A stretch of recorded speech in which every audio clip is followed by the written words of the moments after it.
Conference Committee report on House File number 861. This is the Torkelson motion.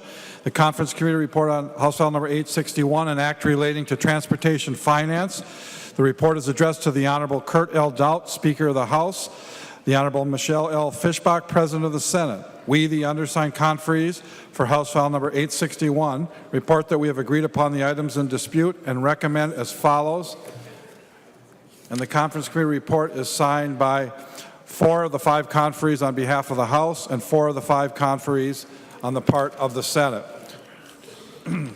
Torkelson moves that the report of the Conference Committee on House File number 861 be adopted and that the bill be repassed as amended by the Conference Committee.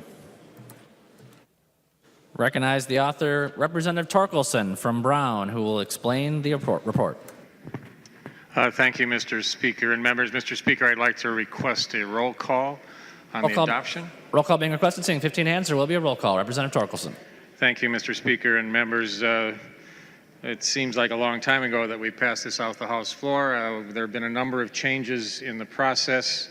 I'll start with a number of House provisions that are no longer in the bill. No longer in the bill is some money for the City of Red Wing regarding a road project there. The reason for that is that the City of Red Wing and the Minnesota Department of Transportation have reached an agreement, so that provision is no longer necessary. Also in the City of Hastings, there was a bill to change a speed limit on a road. That agreement has also been reached between the City of Hastings and Minnesota Department of Transportation, so that provision is no longer necessary. You probably have heard in the news that there's an agreement to dissolve CTIB, so any language in the bill related to CTIB dissolution has been removed from the bill. The legislative requirement to approve new light rail projects has also been removed. A fare box recovery requirement has been removed from the bill. The freight rail liability protection language has been removed from the bill. Quiet zone funding has been removed, and a couple of studies. We had a bunch of studies. We did our best to consolidate and cut down on the number of studies in the bill.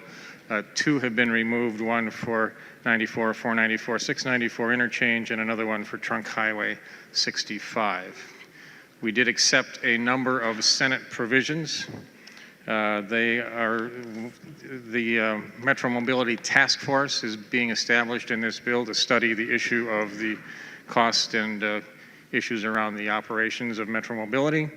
An establishment of the Senator James Metzen Memorial Highway, language that makes it easier to transfer a motor vehicle title on the event of a death of the current holder of that title, language to simplify the title procedure with manufactured homes. There's a section of language regarding bikeways at the request of the Minnesota Department of Transportation. There is an overweight exemption for emergency vehicles that travel on our highways. And finally, from the Senate, there is language regarding the active transportation program. With that, Mr. Speaker, I'd like to highlight some of the provisions in the bill that I feel are very important and people should take notice. First off, this is a substantial bill that brings in over $2 billion of new and authorized new funding for state roads and transit systems in the state of Minnesota in the first biennium, and a total of $5.5 billion over a 10-year period. Our general fund target of $372 million is reduced somewhat from our original proposal, but still substantial. There are some other changes in funding as a result of negotiations with the Senate. We left the House floor with $25 million scheduled for small cities, those under 5,000 in population. The Senate's position was $10 million. We compromised at $20 million, so we got a little closer to our position than the Senate's position was. That's $10 million each year. There's money in this bill for the 7 metropolitan counties to help with their road projects. There is a new funding stream, one-time funding for townships. Townships came up a little short in our equation, so there's $2 million a year in this next biennium for township roads, one-time funding. since we left the House floor, there's been a substantial change in Metropolitan Council funding.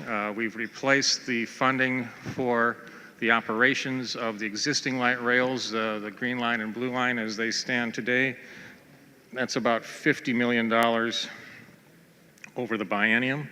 We have also made a generous contribution to the Met Council as far as their operating funds go of $50 million to get them back to an operational position where they should be able to operate the existing system that they have in place.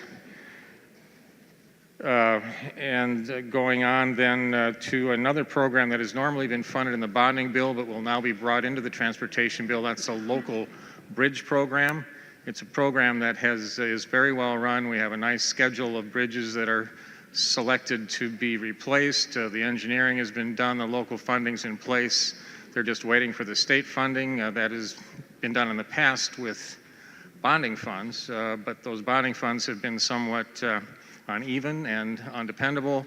This will put $25 million in this next biennium, and that is going to be an ongoing expenditure in the transportation budget so that bridge work can continue on an annual basis, and county engineers and county boards all across the state and others can make the plans they need to replace those bridges. Greater Minnesota Transit continues to get a percentage of the motor vehicle lease sales tax on an ongoing basis, along with the 5 metro counties that get their substantial amount of road aid from the motor vehicle lease sales tax. And finally, a portion of that motor vehicle lease sales tax continues to go to the Highway User Trust Distribution Fund.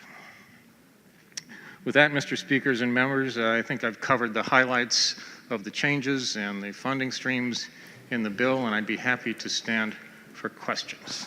On adoption of the conference report, the member from Hennepin, Representative Nelson. Thank you, Mr. Speaker. And would Representative Torkelson stand for some questions? He will. Representative Nelson. Thank you, Mr. Speaker. Representative Torkelson, I'm looking at the spreadsheet here, and I understand that the conference committee report came back and there was an additional $20 million into Metropolitan Transit. And I'm just wondering where this is. And I'm looking at this and I'm looking on line 528 on the spreadsheet. And it looks like there's money going into the Highway User Trust Fund and then coming out of the Highway User Distribution Trust Fund on 528 and 529. Is that what we're talking about here? And is that, what money is that?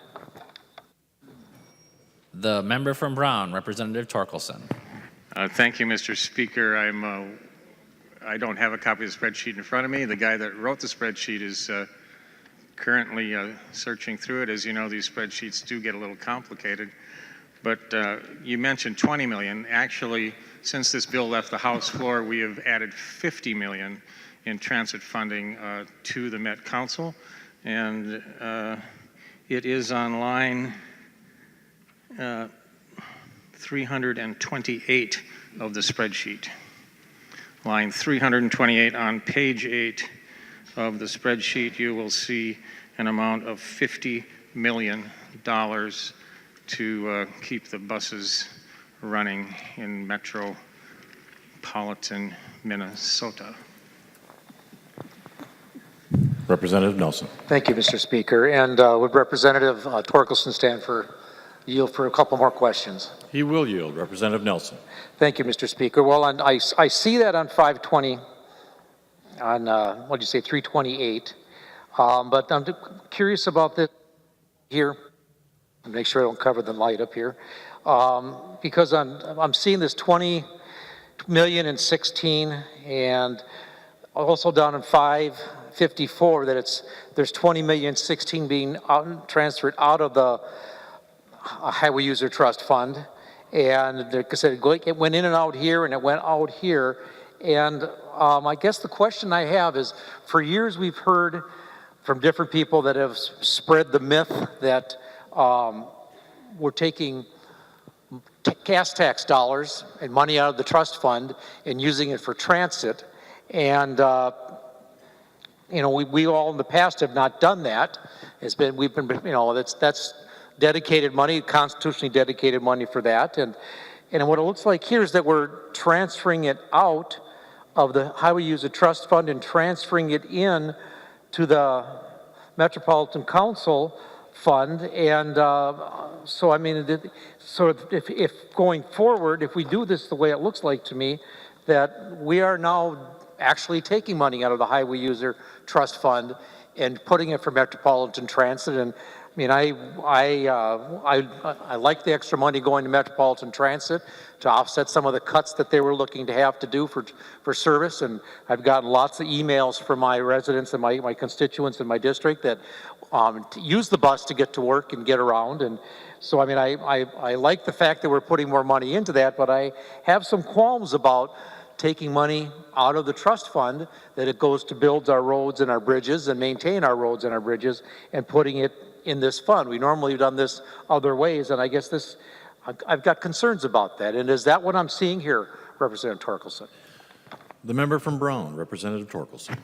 Well, thank you, Mr. Speaker, and thank you, Representative, for that question. First off, I have to say that this is a Senate provision that we adopted. Second, what you're looking at as a transfer is not a transfer at all. It's just a rearrangement of the spreadsheet for this coming biennium. That money never was in the Highway User Trust Fund because the bill, it was not like it was funds that were passed in a bill. This is a proposal that is going forward. The proposal has changed. Admittedly, there's more money in this rearranged proposal going to the bus system and less money going to the Highway User Trust Fund. That's how an agreement was reached with the Senate. But we're not taking money out of the fund. That money is not there yet. It won't be there until a bill passes off the House and Senate floor and is signed by the governor. Representative Nelson. Well, thank you, Mr. Speaker. And Representative Torkelson would yield for another question, I guess. He will yield. Well, Mr. Speaker and Representative Torkelson, while I'm looking at the sheet here and the spreadsheet, and again, the money coming out of the general fund for the sales tax on the auto parts dedication is going into the HUTD, the Highway User Trust Fund, and then it's coming out down here. So if this bill passes, and I realize that we're not doing it yet, but if this bill passes, the future we'll be doing is taking that money that would have gone into the general fund for sales tax on the auto parts and putting it into the trust fund, and then it looks like we're taking it back out of the trust fund. And yeah, maybe on paper just be a shift, but again, it leads to that myth that, and helps prosper or propagate that myth that we are stealing money out of the trust fund that's supposed to go for roads and be distributed to our cities and the counties and our townships. And that money then is going to, instead of going to do those roads, it's going to be going back out and into another fund. So again, we are taking money out. It looks to me like we're taking money out of the Highway User Tax Distribution Fund and putting it into Metro Transit. And again, like, I support Metro Transit, but we need to fund that a different way. We don't want to open that up, because this is just the first step of, if we do it for this, then maybe it's later on someone will figure out another way to do it for something else. And I guess I've always, since I've been in the legislature and I've been on the Transportation Committee, it's been always sacrosanct that we don't take Highway User Trust Fund money and spend it on other things than roads and bridges. Representative Torkelson. Well, thank you again, Mr. Speaker and Representative. I don't agree with your interpretation of what these numbers mean, but I have to say that I've got a report on my desk, not on this desk, on my desk in my office, of leaks from the Highway User Trust Fund. You would be surprised, and maybe you've seen the report because it's available to the entire legislature. You would be surprised, maybe you wouldn't be surprised, that there are a number of leaks out of the Highway User Trust Fund, even though today it uses all dedicated funds. Now, in our proposal, of course, we are capturing general fund dollars that are generated by a variety of auto and transportation related resources. There wouldn't be any funds to move if we weren't capturing those funds.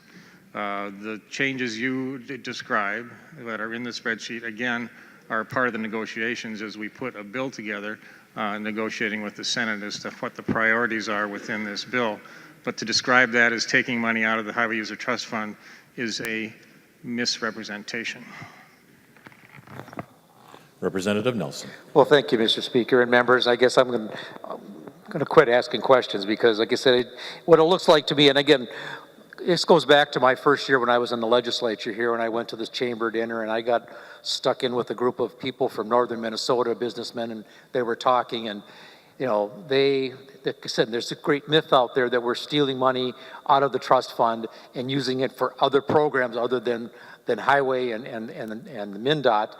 And they said, you know, I'd be willing to pay more gas tax if I could be guaranteed it was not going to go for education or this or that or buses in the metro area. And at that time, it didn't. It's not supposed to. And I know there's been leakage out of it here and there, but members, this, I guess, to me, this looks like on paper, and I guess that it looks to me and it looks to other people that have talked to me that this looks like we're starting down that road of even leaking more money out of the Highway User Distribution Fund and using it for other things other than roads and bridges and MnDOT operations. And so I have concerns about this bill, and I would suggest that we vote no on this adoption and send it back and maybe fix the language so that it doesn't look this way. And you know, if it's coming out of the general fund, not put it into that fund before it comes back out to goes to Met Transit. The member from Hennepin, Representative Joachim. Thank you, Mr. Speaker. Would Representative Torkelson yield for a question? He will yield. Representative Joachim. Thank you, Mr. Speaker. Representative Torkelson, my question is regarding Article 3, Section 130. Could you please tell me why we're reopening the Suburban Transit Association for only one city? I believe it's Excelsior. Representative Torkelson. Thank you, Mr. Speaker. The reason for that is there's only one city that has made a request to take a look at the potential of joining the other cities that take part in the opt-outs. Representative Joachim. Thank you, Representative Torkelson, Mr. Speaker. Actually, I was listening to the conference committee last night, and there, as you were closing up the bill, and it sounded like some of your own conferees were surprised and unaware that this was even an opportunity or an offer that could have been out there. So I'm not quite sure about that. But that being said, I'm really concerned about this provision and the inequities it does for regional taxpayers. We have 4 suburban providers that receive tax dollars but are not governed by the Met Council. They can set their own routes and their own rules, and they've been grandfathered in from an old property tax-based system. And in this bill, we're allowing just one city that opportunity. With this bill, we're also giving additional money to these suburban operators that only serve 12 cities and about 5.5% of all transit rides in the entire metro area. All the while, we're cutting from Metro Transit, who serves 83 cities and 66% of the regional rides in the metro area. And those riders come from as far west as Mound, as far north as Forest Lake and Ramsey, as far south as Lakeville, as far east as Stillwater and Bayport. And you'll be cutting services for tens of thousands of those riders every day, just to benefit a few. 80% of those riders get to work or school on transit. 40% of those that arrive in St. Paul and Minneapolis to work arrive on transit. And despite the chair's presentation in this bill, we do see a lack of funding for Metro Transit that is glaring the first few years and becomes blinding in the out years. It's ballooning over $100 million shortfall in 2020 for the Met Council. Won't even get them to their base operating budget this year, or let alone allow for expansion. So I'm particularly sensitive about this provision because I'm actually irritated because my friends and neighbors in Hopkins and St. Louis Park will see service cut and not have that opportunity. You see, this lovely Southwest Transit bus service, which is one of the suburban providers that you're creating a windfall for, they come from Chaska and Chanhassen and drive right through my cities on the way to Minneapolis without stopping. So my friends and neighbors in Hopkins that are just a little over 9 miles away from Minneapolis, if they don't catch an express bus in the morning, it can take them over an hour to get to work. My friends and neighbors in St. Louis Park live about 4 miles away. And if they don't catch an express bus, it could take 40 minutes. And that's with buses having to compete on the same roads with traffic. So the bottom line in this bill, we're picking winners and losers again. And the biggest losers are our transit-dependent folks in the metro area. These are the folks trying to get to their jobs, students trying to get to school, our elderly trying to age in place, and some of our most vulnerable members of our communities. They live in those 83 cities that you're cutting, and maybe that's okay for you, but it's not for me. So I'd like you to consider that when we look at adopting this conference committee report. The member from Pine, Representative Sundin. Thank you, Mr. Speaker and members. I'd like to challenge Chair Torkelson's characterization of what he calls new funding. This is actually swiping money from the general fund via the tax revenues from parts and repairs on automobiles. It's a shift, it's a raid, call it whatever you want. You're swiping it from the general fund.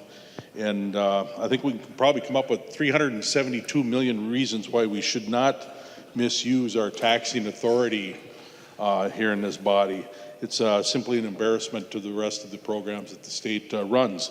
What I'd like to do today is ask Representative Hansen how this affects the environment. What I'd like to do today is ask Representative Salk how this affects the LGA down in Rochester. Or my friend, Representative Considine, how this affects a security hospital.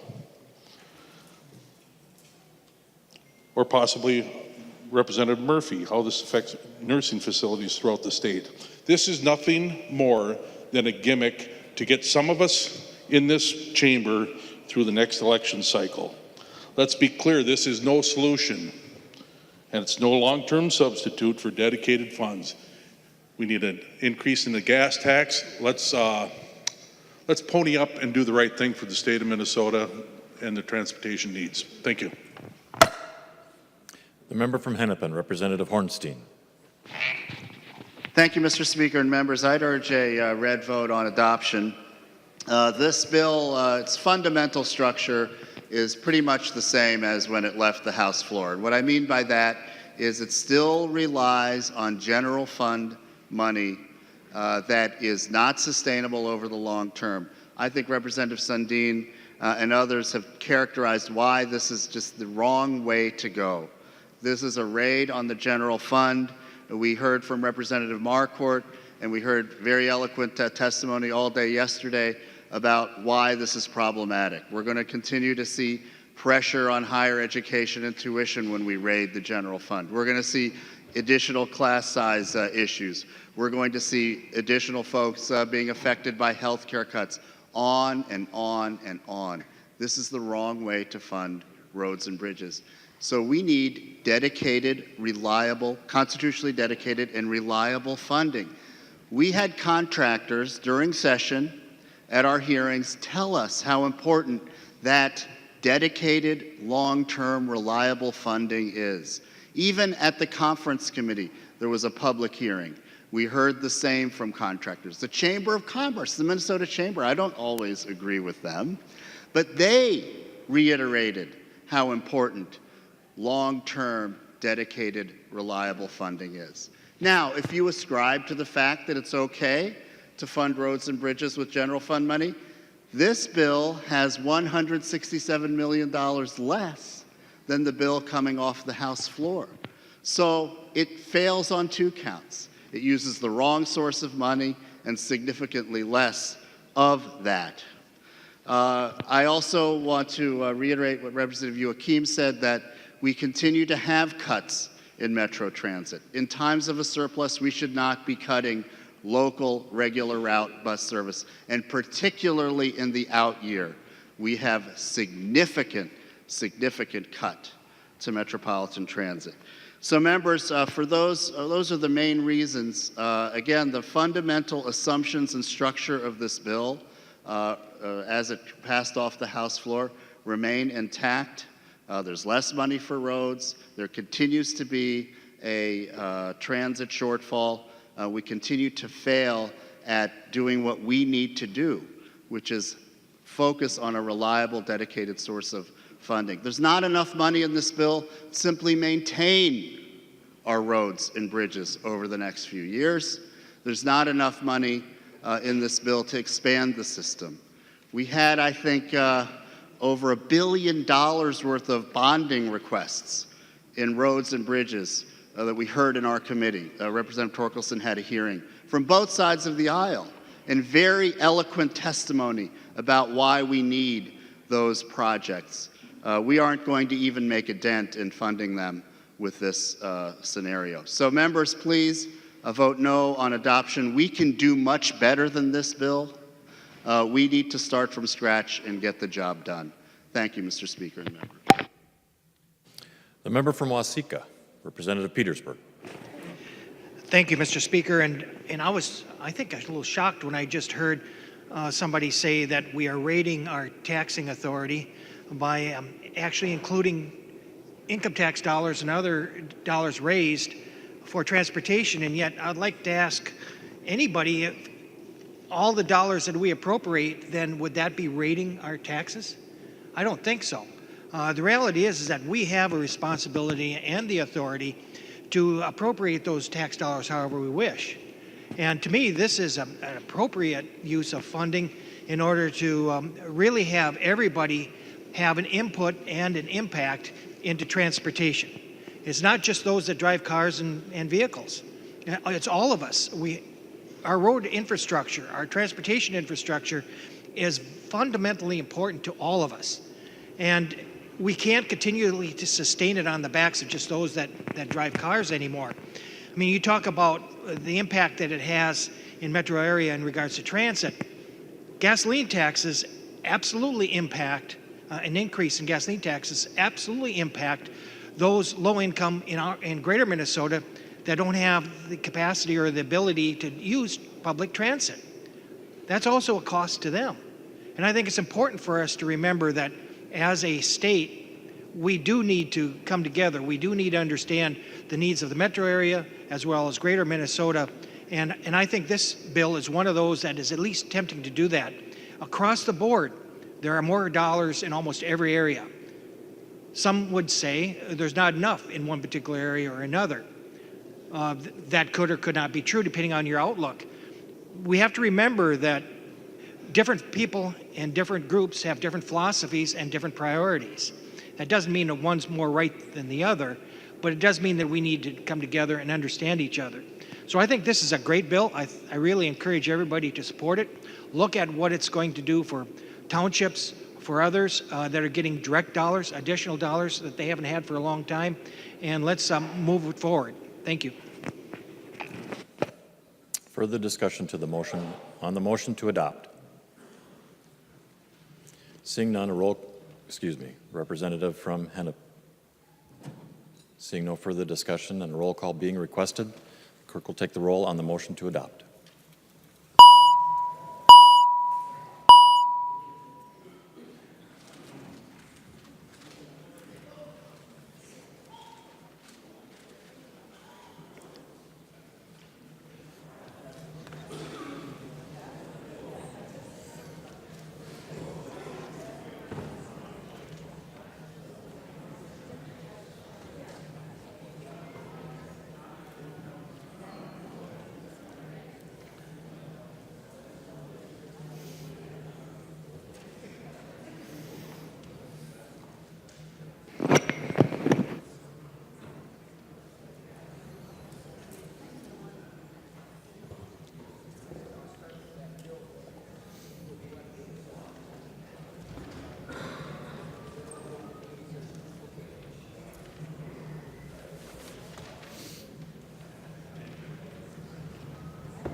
Clerk will close the roll.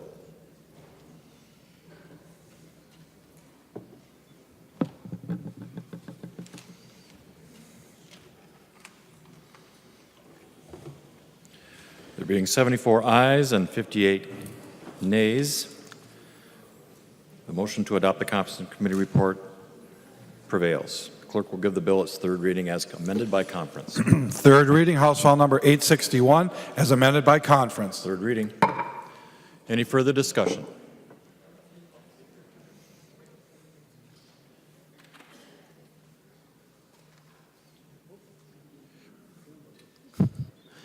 Representative Bernardi. Thank you, Mr. Speaker. This bill needs some more work. Right now, it's simply wrong for Minnesota in addressing our transportation needs. We need a new, constitutionally dedicated, long-term, reliable funding to keep Minnesotans moving efficiently and effectively. This bill fails that. It's like a Band-Aid. It robs money from our general fund, which is the fund that we use to invest in our students, families, and seniors, like funding education, nursing homes, and health care throughout our state. Minnesota needs a $6 billion funding over the next 10 years to fix our crumbling infrastructure. This bill shortchanges Minnesota. Minnesota will fall short in growing the jobs and growing our successful economy when our infrastructure is wearing out and our transit options are woefully inadequate. We need a multimodal system that serves the people across Minnesota. This bill fails and falls short. Not only does it not provide needed funding for our roads, bridges, bike and pedestrian infrastructure, it leaves a hole in the budget for Metro Transit. People in my community have shared their stories about how transportation affects their life. Vicki, who takes the bus in my community to downtown Minneapolis, she was able to get a decent job to help pay her bills, and she emphasized barely. She doesn't have to use dollars for her car, insurance, or parking. Barb is a friend of mine who had surgery, and she was able to continue commuting by using the bus because she was not able to drive with that injury. Mary in my district's husband's car broke down, and if it wasn't for the North Star train, he wouldn't have been able to get to work for a whole week. Living next to a transportation system that provides transit helps keep their property values up, she shared with me. And Aaron, who moved in my district recently, having transit accessible to him allowed his family to move from 2 to 1 car, saving them a lot of money and keeping 25,000 miles a year from off the roads that they had been driving before. They use the Green Line as well as the North Star. Maura left a job not too long ago because there was not good public transit. And a friend of mine who is a professor said her students at Metro State must have access to bus, rail, and bikeway and metro mobility to get to school. It's imperative, she said. And then Terry, she's a friend of mine. Her daughter went to our kids' school, and she said that she would not be able to attend St. Paul Conservatory for the Performing Arts if it weren't for Metro buses. And then 2 more stories. Katie, she is a millennial friend of mine, and she saves on parking each day by taking a bus, and she actually likes napping on the bus as well. And the other mode of transportation is James. He has the ability to afford a car and gas, but he moved from another state to Minnesota, and he doesn't like driving on the snowy and icy roads. He actually has an anxiety disorder, and he uses transit as his choice of transportation. So there's all different ways in which people get about in our communities. There's different times in their lives when they have to be able to get about in different ways. Our young people are dependent on transit if their parents don't have a car. Our elderly people need to have options when they get rid of their driver's license or their kids take it away. So no matter how old a person is, from 1 to 101, they need to have the ability to move safely, efficiently, and effectively throughout their life. And we need to send this bill back so we can build the kind of infrastructure that supports the Minnesota values that we have of supporting people and Minnesota's success. Thank you. The member from Hennepin, Representative Rosenthal. Thank you, Mr. Speaker, and members. You know, I was driving in this morning from work to get here around 9 o'clock, and I was in bumper-to-bumper traffic coming towards Minneapolis. Going the other way, it was worse. They were in standstill for miles and miles and miles, and that goes on every day. And why is that? It's because our major employers like United Healthcare have 6,000 more employees that they're going to have over the next few years. 80,000 new employees in that corridor over the next 10 years. The roads can't handle it alone. I am for roads, I'm for bridges, I'm for transit and buses, being it in the city, the suburbs, or in rural areas. We need to help them all. It just vexes me when we talk about light rail. You know, our county, Hennepin County, pays out more than any other county in the state to local government aid. That goes to a lot of your cities. And we're happy to do that. And I don't understand why you would want to attack the very source of the money that your cities receive. It makes no sense to me. There's going to be incredible amount of new businesses along this corridor of the Southwest. But what do? You take away operating funds for it. You don't allow future lines to have the advantages that the blue line and the green line currently have. And I think that is wrong. And you make this false comparison that one form of transportation is much more expensive than the other. You seem to think that roads are free. They're not. They're expensive. And with heavy trucks, they become more expensive. I had a bill in that we had an informational hearing, 494 35W interchange.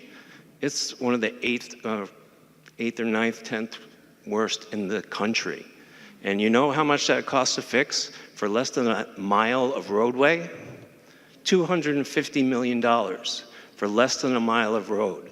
So the suggestion that one area of transportation is subsidized over others is a false premise. This bill does not do anything to help our families, our businesses. The Minnesota Chamber is against this bill. The CEOs of major corporations have come out against this bill. This bill needs to get better, a lot better. And I urge members to vote no. The member from Hennepin, Representative Carlson A. Thank you, Mr. Speaker, members. The week of May 21st, 2 weeks from now, is National Public Works Week, when we proudly salute the tens of thousands of public works professionals who work tirelessly every day to strengthen the bond that keeps us all connected. National Public Works Week celebrates the vital role public works plays in connecting all of us. As the cornerstone of civilization, public works provides, maintains, and improves structures as well as services that provide for a high quality of life within all of our communities. It's roads, bridges, and public transportation that keep us linked together from coast to coast. It's clean water and sanitation services that keep us healthy and allow our communities to grow and prosper. If the goal of public works is to connect us, this transportation bill only divides us further. Even with the money taken from the general fund, there's still insufficient funds for our roads, bridges, and transit. MnDOT has stated that the funding proposed in this bill doesn't even cover the existing maintenance of existing infrastructure. And the needs are real. For example, last month, the 86th Street Bridge over Interstate 35W in Bloomington was hit by a truck hauling oil storage tanks. But that's not the first time this happened. Back in February of 2016, a truck hit the bridge and ruptured a gas line that runs underneath it.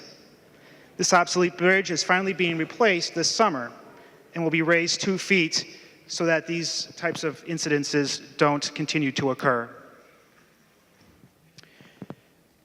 This is just one example of the needs that we have to replace and repair our aging infrastructure. It's crumbling. Our infrastructure is vital to our state economy, as we all know, and our quality of life. It connects us. Vote no on this bill so that we can finally get serious about staying connected and providing for the necessary funds for our roads, bridges, and transit. The member from Dakota, Representative Garofalo.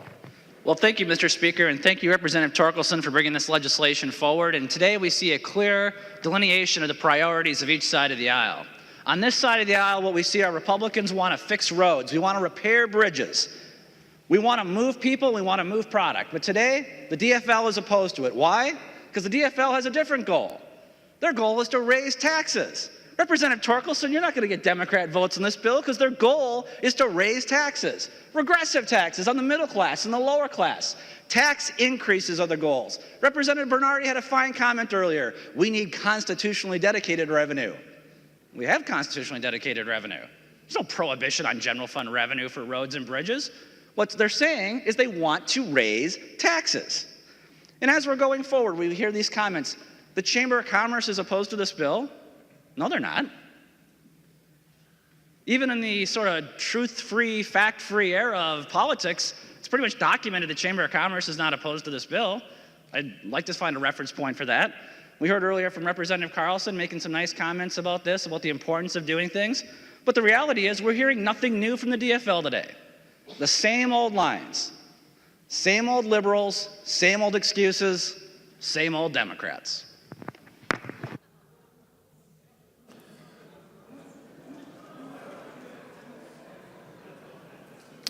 The member from Nicollet, Representative Johnson C. Well, thank you, Mr. Speaker, and I'm really pleased to speak at this moment because I'm a proud DFLer from North Mankato, Minnesota, and I'm a proud person who really placed a lot of my emphasis on rural economic development. And I think I've consistently over my career in this House worked for a real transportation bill to help rural Minnesota, help all of Minnesota. But I want to talk about rural economic development today. We need good-paying jobs in rural Minnesota, and I think that's well understood. And indeed, a lot of people have said, well, this is the session of greater Minnesota to focus on that. Well, roads and bridges are an important part of that. They really are. I think everybody in rural Minnesota knows that. And I'll be honest with you, where I live and in rural Minnesota, I think there's a real strong understanding that we need new constitutionally dedicated money. And indeed, the townships are part of that. I'll get to that in just a moment. This bill that's come to the floor is $167 million less dollars for roads and bridges than the bill that left the floor of the House a couple of weeks ago. In other words, it's a step backwards. But when I think about economic development in Minnesota and rural Minnesota, right away I go to agriculture. That's the base of the economy, certainly along the Red River Valley and throughout southern Minnesota where I live.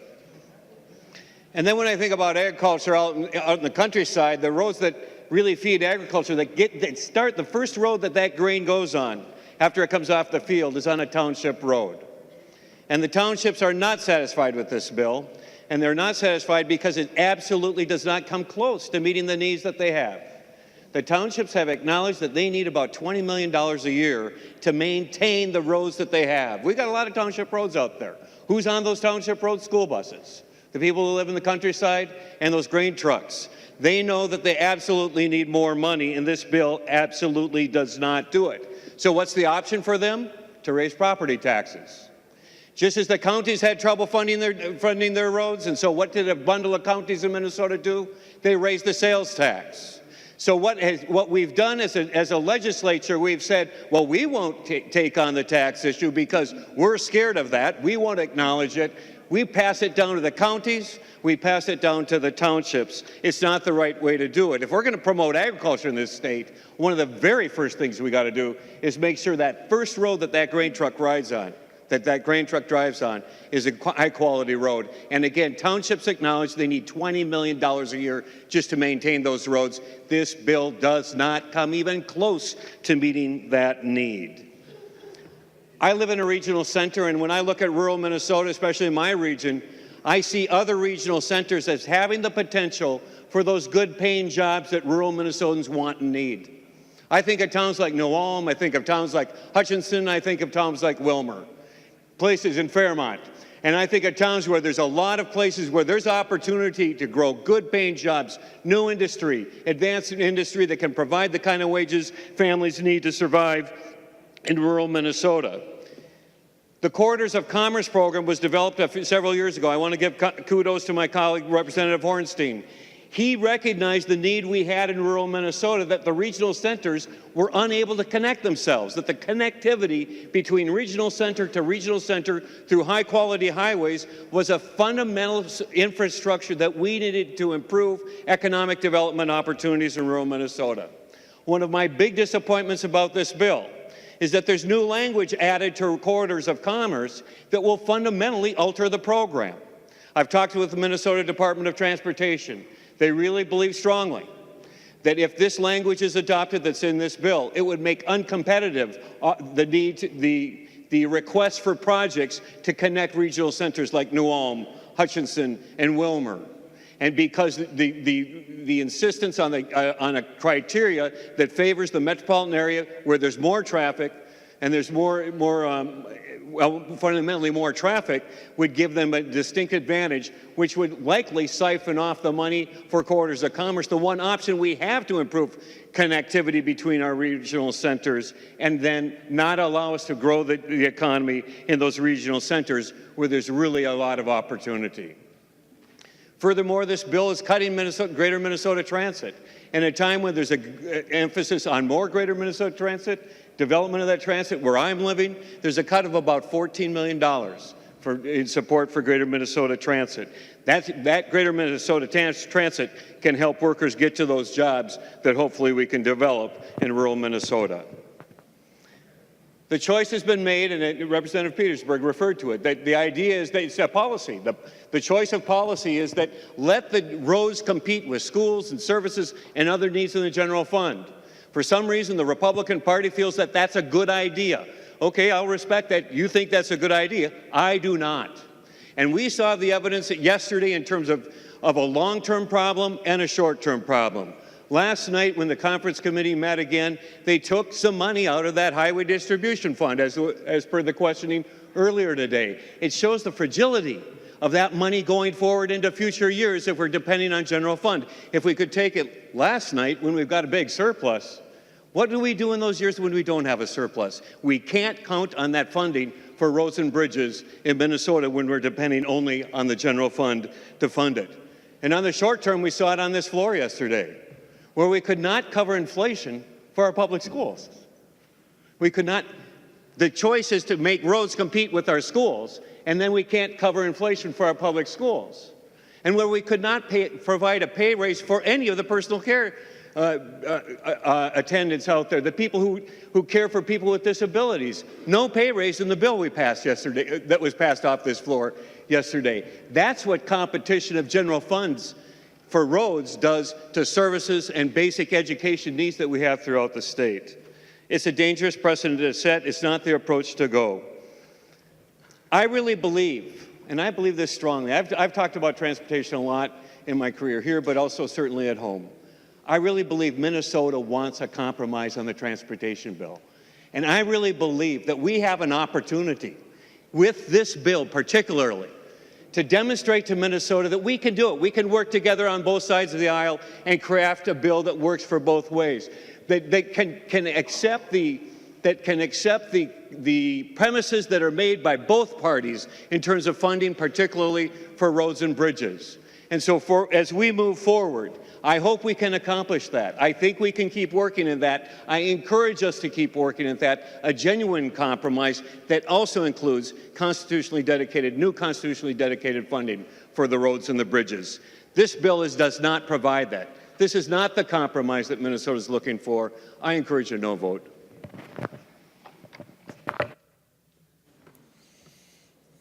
The member from Brown, Representative Torkelson. Well, thank you, Mr. Speaker. Thank you, members from both sides of the aisle, for your vigorous debate of transportation and transportation funding. First, I think you all have a copy of the Constitution in your desk. I don't ask you all to get it out, but in the Constitution it says, "There is hereby created a trunk highway system which shall be constructed, improved, and maintained as public highways of the state." The question here is not the source of funding. The question is the willingness to prioritize transportation spending as being critical to the success of our state of Minnesota. No one in this state, whether they're going to school in Mankato or whether they're going to their job in Richfield or Bloomington or anywhere else in this state, gets there, and by the way, you don't get your food at the grocery store either, without a road. We need to prioritize transportation as one of those critical legs of the stool that keeps Minnesota healthy and working. There are 33 other states in this union that utilize the general fund for transportation. And somehow it seems like we pretend that we don't. It's a fallacy. We've always used general fund dollars for transportation. There's a number of dollars in our base spending, but also every time we pass a GO bond that is used for any kind of transportation project, those bonds are serviced by general fund dollars. We've spent hundreds of millions of dollars through the years on transportation, and they've come out of the general fund. To pretend that we don't is kind of putting your blinders on. I need to clear up issue brought up by one of my fellow members of the All-Paul Caucus, who said that the chamber is not in favor of this bill. I got a note directly from their lobbyists. They are not taking a stand on this bill. They are not opposed to this bill, and I anticipate that as we continue to work through the process, we may see even broader support from the chamber. Corridors of commerce. Representative Johnson came to me yesterday with some information that I wish he would have shared sooner, and we may still continue to work on that. But the truth is, the history of corridors of commerce has been 50-50 spending between Greater Minnesota and the Metro. I see nothing in this bill that changes that procedure. We're going to get money out to Greater Minnesota. We have $50 million in cash to do the work on some of these projects that requires cash. Plus, we have $300 million in bonding, a significant amount of money. We also have $300 million in trunk highway bonding for the rest of the system. The issue of Greater Minnesota Transit. Greater Minnesota Transit is dear to my heart as anyone else's, but when I look at the fund balances at the Department of Transportation, there is $27 million just sitting there. It's not working for anybody. So while we do maintain and increase the ongoing funding for Greater Minnesota Transit, we're sending a message to them, to the department and to those who care about Greater Minnesota Transit to utilize the resources that are available. None of us can afford to put resources in a box and wait for them to be utilized. We need to utilize them in the short term. Members, passing transportation bills is hard work. It's difficult. You don't have to look back very far in the history of the state legislature to see just how challenging it is to put the pieces together to pass a transportation bill and to find significant dollars to do the work we need to do on our systems here in the state of Minnesota. To describe a $50 million increase in funding for the Met Council as a cut is just another conundrum that I can't quite figure out. $50 million is a significant amount of money, and how you make that a cut, I really don't know. This bill funds projects all across the state of Minnesota. It brings general fund dollars in to do the work that should be a priority for this state. It also, of course, utilizes the existing dedicated funds, authorizes their use in a variety of ways To vote against this bill is a vote against transportation. Members, please vote green. Thank you, Mr. Speaker. There being no further discussion, the clerk will take the roll.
Clerk will close the roll.